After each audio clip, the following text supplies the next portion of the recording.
Hi guys, hope wherever you are, whatever you're doing, you're having a sensational day. Today we're speaking on the topic of yoga and meditation and why it's beneficial for children. Anxiety is a very normal thing that children are going to go through at various different times in their life and in various different degrees. This could be, for example, starting kindergarten, could be starting primary school. We were just talking about it. I remember even being in primary school and loving my grade 2 teacher, Mrs. Cusack, so much. But I love Mrs. Cusack, but I was so scared and so anxious about going to grade 3 because I was going to have Mrs. Quilty. There's nothing wrong with Mrs. Quilty, but out there watching. Yeah, but I had a lot of anxiety even within primary school and just changing classes. So out from that, it could be, for example, going to high school. It could be changing, moving home. It could be, parents, for example, then friendship maybe groups is a big thing that causes anxiety amongst young children. But at the end of the day, this is just life, and it's going to constantly throw things and situations at us and at children that they're going to have to learn to self-regulate through. But one way we can help children to cope with the situations of stress, which is countless situations of stress throughout our life, to help calm their minds and their bodies on a daily basis. One way is definitely through yoga and meditation, and we are so excited to be here with Sarah Morrissey from Little Rockers Radio. We love Sarah to bits, and she's been our partner for quite some time now, and we just love her to bits. How are you? I'm good. How are you? I'm just excited to be hanging out with you. Yeah, you're back in my home office again. Yeah. We love working with you too, by the way. Thank you. Yay!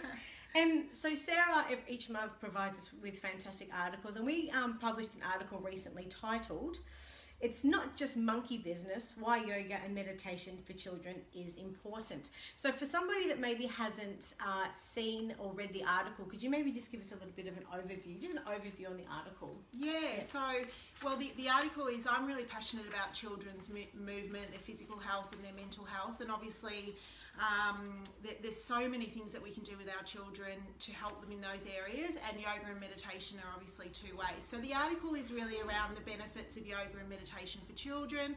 It talks a little bit about the benefits for children who have suffered from some form of trauma, and then the benefits of how you can implement yoga and meditation into your daily lives as parents and also for your children. And we were just talking about that before too, because some parents may, for example, yoga and meditation, or the thought of it may be a very new thing, and you can think to yourself, as a lot of people do, well, what do I need that for? Why do I want to do yoga and meditation? Which is a very normal and natural thing to think and feel if it's something. It's a very new concept for a lot of people. It is, and a lot of people still tend to think of it as having to sit in the corner and have complete peace and in the corner, and you've got little rugrats running around the house, and it's impossible. But it's not really. Like it doesn't have to be that at all. No. It can be that, and for some people who can practice it that way, that's fantastic. I did before I had kids, but I don't anymore, so it can vary. It's about how we can integrate that into our day-to-day basis and through like daily tasks and that sort of stuff. And we're just saying also, I was going to say it later on in the interview, but I'll say it now, is that you don't necessarily have to have like an absolute silent house and a situation that is ripe for meditation and for yoga. There's lots of opportunities. If your household is a busy household, a lot of households are multi-generational, we have grandparents and all kinds of things happening, you can always find somewhere outside a beautiful park where we can sort of take the children and just have that quiet moment to yourself. And or it's about finding how you can make this work in your day-to-day life. Yeah, absolutely. Yeah. So we've got a link to the article at the bottom of this, so by all means have a read, because there's some really, really great tips in it. But today we're going to be asking Sarah 3 key questions. Should we get started? Yeah, go for it. So the first question that we have for Sarah, let me just, I'll be on page 1, Rach. Where did I put my questions? Can you see my questions? I don't have my glasses on. It's okay. Here we go. Around children who have suffered trauma, I think. Yes. Okay, question number 1. Sorry, I should know these things. The benefits of yoga and meditation for children are well known. However, there is growing evidence of the benefits for children who have suffered from trauma also.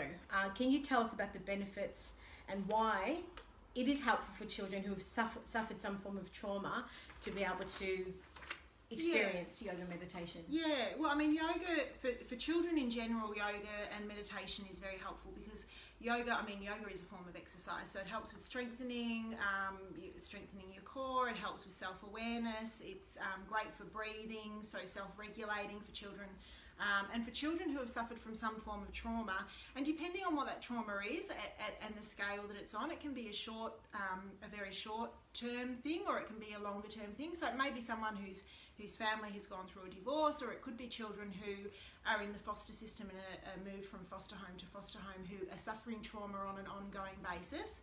And I was just talking to Rachel, I interviewed a lady going back about a month ago from Kids Yoga Therapy, and she introduced me to this, and she was talking about when children go through long-term trauma, they get stuck in that fight or flight fear response. So they don't really have the chance to ever have that resting response. So they're constantly on edge for bad things that are happening in their environment. So they tend to react very quickly, and they tend to be much more explosive, understandably, because of the environments that they've been in. And Jessica was explaining to me that a lot of children in the past, the way they used to help these children was through talking and medication. And she tends to have more of a bottom-up approach. So she tends to work with children in understanding their little bodies and starting to learn about their bodies and how they're reacting. And yoga and meditation is very helpful for that because it starts with the core of breathing. So it starts to teach children how to relax and how to self-regulate. And so that's why yoga and meditation, because breathing is really at the core for that. That's why it can help all children, but also children who have suffered from some form of trauma. And so we were speaking about that before, and I guess it's very hard to categorise the levels of advantage and disadvantage because it's so broad. But, you know, if we were to, I guess, sort of categorise with all children, it's very difficult, but categorise children in two different sort of categories. And one would be, for example, category one would be a child who has not experienced any trauma and is experiencing what we would consider as being normal amount of anxiety. Yeah. What we were talking about before. So in category one, it would be the children, for example, that have really only experienced it because they're starting kinder, starting primary school, because they don't have Mrs. Cusack anymore. They've got Mrs. Quilty in grade 3. They're nervous about NAPLAN. They're worried about NAPLAN. We'll talk about NAPLAN before as well. Yeah. So that would be considered as, I guess, a normal state of anxiety for children. So there's benefits for children who, all children, but in this instance, if they've only just had like a normal state of anxiety, benefits for children would include improved focus.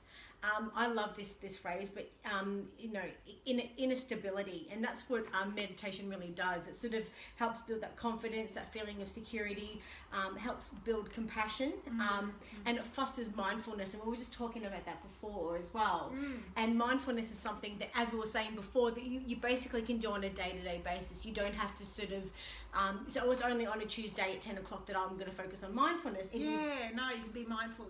You can practice, and I think the more you practice mindfulness, the more you easily integrate it into your everyday life. 100%. And so, mindfulness teaches children to tune in and be aware of what they're experiencing at that present moment, rather than thinking about the past or worrying about the future, but also just to appreciate what they have as well. So even for children that haven't experienced a great deal of trauma, definitely yoga meditation is still beneficial.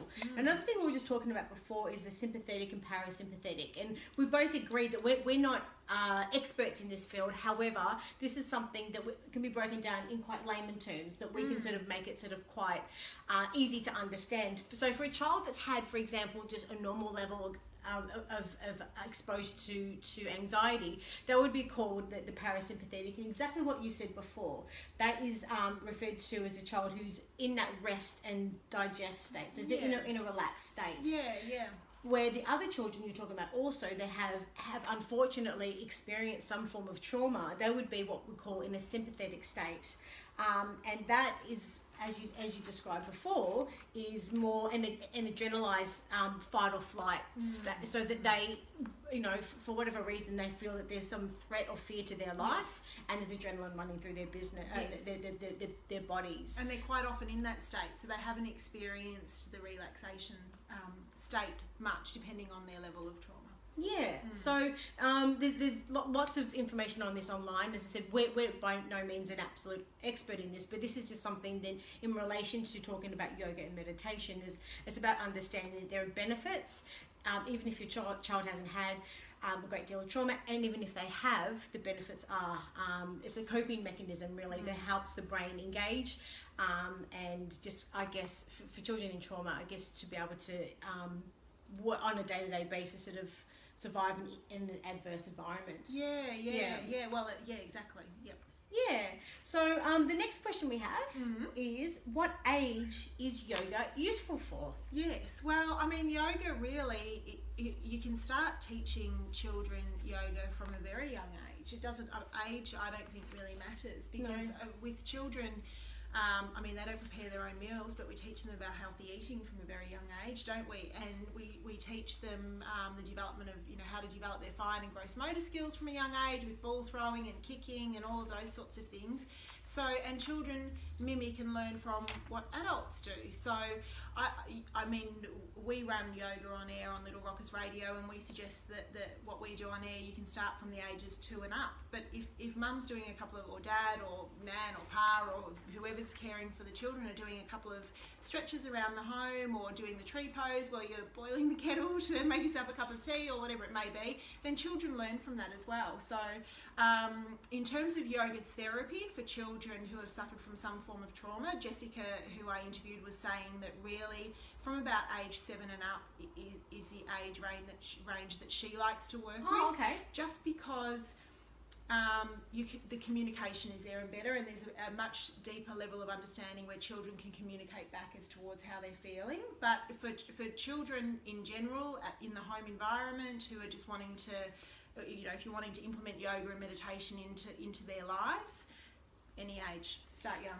Yeah, as I always say, 90% of a child's brain capacity is built before the age of 5. So if they can learn these things before, and the patterning in their mind, their thoughtfulness, is that a word? Yeah. But in their thinking. It is now. Yeah, it is. And in the article, there's some really awesome tips as well, which is Jessica states we can bring yoga into the home with 4 key steps. The first one is to have your own mantra, this is beautiful. Create an I am statement with a child. So this is something that you will constantly... Yeah, and you can write it up around the house. So I think Jessica used the example, I am kind to myself and to others.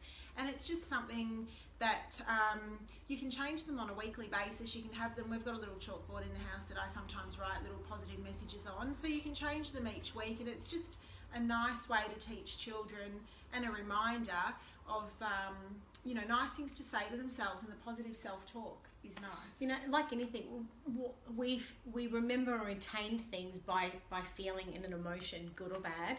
And if you can, for whatever reason, feel that mantra for the week, you really will I think keep them in good stead. Yeah. So it's about creating that own mantra, and you can change it per week. Yeah. And some people, I must say, like going back a couple of years ago, I was like, mantras and all fluffy stuff, But you kind of do it. Like I found that you kind of do it anyway. You don't have to call it a mantra. It's really just teaching yourself positive self-talk. And so many of us adults don't do it and haven't done it, and then we've gone through, whatever it may be in our lives, and we've started to look inwards and try and teach ourselves positive self-talk. So it's really just teaching the children that from a young age as well. And another thing you state too is to do a short 5-minute yoga routine. There's lots of different apps. Yes. They're available. I mean, like I said, we run it on air at 2 o'clock daily, which is just a 10-minute yoga, but you can also Google. I mean, there's so many different types of yoga out there and available, and you can just have a look at the poses and do the poses with the children as well. Yeah. So, and another point you say, and I love this one, and I think this is more so. Yeah. And this is, as I was saying before, if it's a concept that as a parent or carer or even a grandparent, that yoga meditation, as you said, is something you go, I've heard of it, maybe I want to try it. To be able to create, I guess, what would you say? It is an activity, but to be able to do it with and to learn in teaching your children is something. This is something that is beneficial for both parents and for the children. Yeah, connected activity. So she suggests, mum can, or dad or parent or carer can lay down on the ground, and the child can rest their head on your stomach, and the connected activity, because you're being peaceful, is just the breath in and out and the child's head rising and lowering. No, or you can do beautiful. it with a teddy on your tummy, or I sometimes get my son when he goes to bed just to put his hand on his tummy and experience the rise and the lowering of the hand with the breath in and the breath out. And the other thing that's good about that when your children get a little bit older is when they're first born, you naturally breathe from your tummy, but as you grow older you start to breathe and hold it in your chest from nerves and tension and stress, etc. Anxiety. Yeah, exactly. and my daughter, when I did it with her, she breathed from the tummy. When I did it with my son who's 11, he breathed from the chest. And I was like, oh, I need to make sure that he's... So that's the sort of thing that they can do at night time, depending on their age as well. And you state that is to put maybe their favourite toy on their tummy, or if you've got, like, if you have stones or crystals around the house, anything, you place it on their stomach and get them to move the stomach from there. Yeah, it's as just, well. and it's focus, because they're focusing just on that, so they're calming their monkey mind. Yes. The next question we have, if I can get the right page. Question number 3 is, what can we do at home too?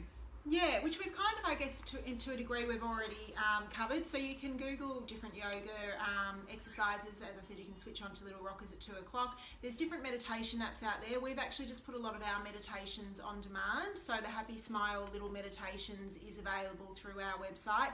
They're 5-minute meditations, which are fabulous, where you can just lay down or sit down, and Lynette Bolton takes you on a nice mindful journey. But also, I think as parents, we teach a lot to our children. So if we're going through, we're having a hectic day, the bills need paying, we've been at work, the floors are dirty, the dog's barking, we're going It's a normal insane.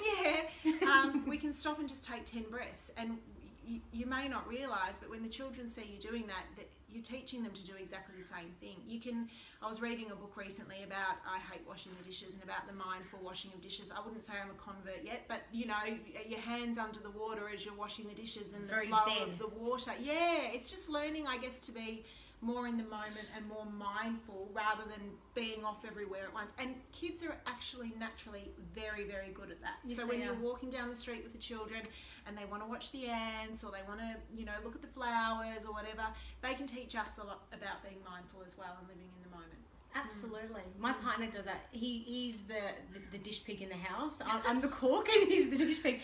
But he will literally, because he's very zen in his mind, will wash and every single piece of cutlery one by one, where I'm sometimes like, I do 5 lines on.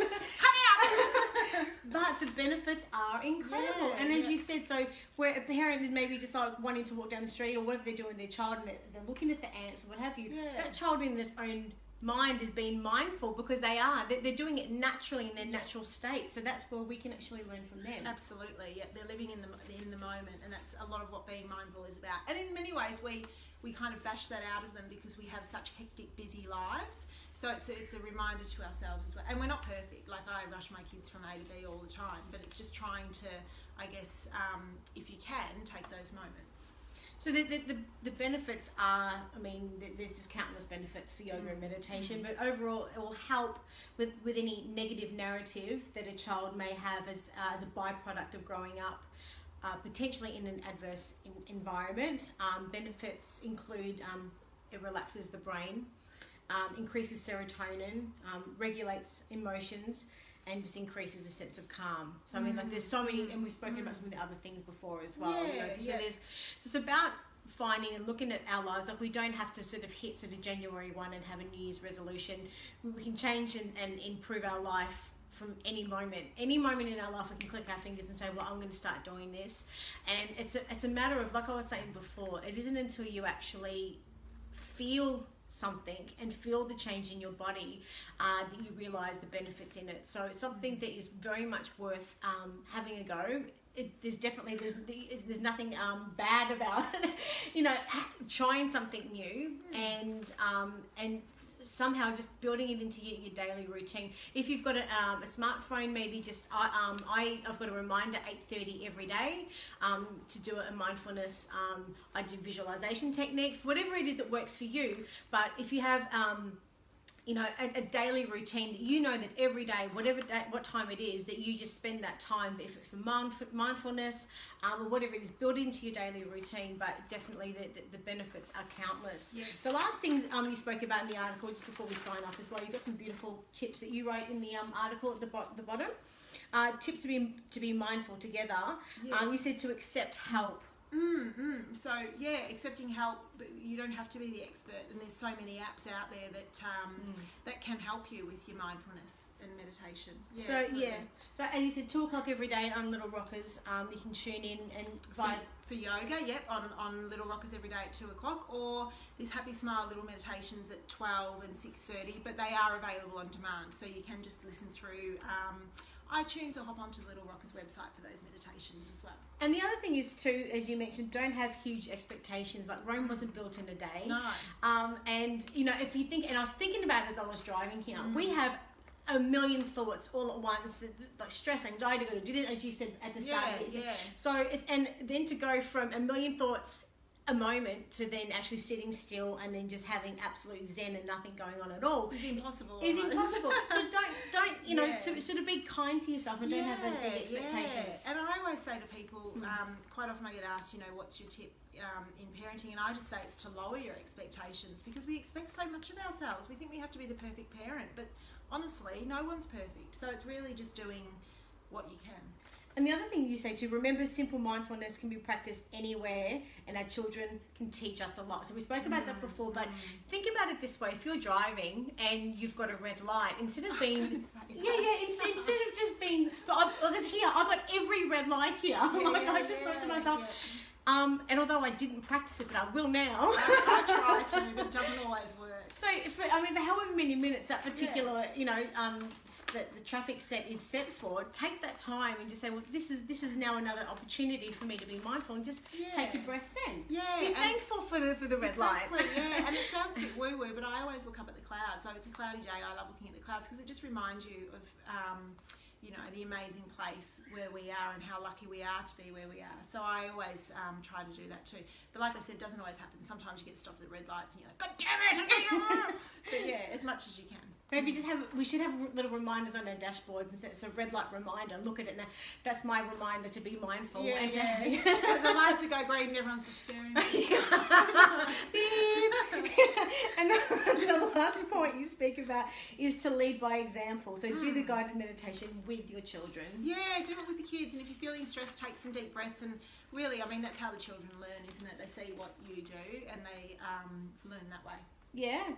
So we've spoken about it a couple of times. So throughout the website and the app, there's different things for parents to use. For their children. Little Rockers Radio, at the heart of it is children's health, physical and mental. So we have lots of movement exercises every half hour. We have yoga at 2 p.m. daily, which is just 10-minute yoga journey through the jungle, in the bush, underwater, whatever. And then we have little meditations at 12 o'clock and 6:30 each day, but the little meditations are also now available on demand. So you can visit the Little Rockers Radio website and just head to podcasts. And what's the domain? What are they typing? littlerockersradio.com.au, and just click on podcasts and you'll see meditations there. And you can just press play whenever you need it. It's 5-minute short, peaceful meditation. Perfect for kids. Sarah, we just love you to bits, and we are just so grateful for your time and to have this chat, and thank you for inviting me into your house. Oh, pleasure. And if you've got any other questions, by all means, you can see some comments coming through on the feed, but by all means, either if they've got any questions for you too, where can they find you otherwise? Throughout the website, they can find you? Website or over on the Little Rockers Radio Facebook page, or I can hop on and answer questions if there are any. Yeah. Awesome. Thanks, guys. We hope this has been really helpful and useful. And even if it's just food for thought, and it's fine if you're maybe not ready to start, but it's something that maybe you can just look into and maybe put it on your list for your New Year's resolution. Here we are. What's the date today? The 4th of November? Yeah. So we've got so it might be something that you can just think about and then put it on your to-do list for January 1 next year. Yeah. But thanks for your time. Thank you. Thanks for having me. And thanks, guys. I hope you've enjoyed it. And take care and have a beautiful Sunday.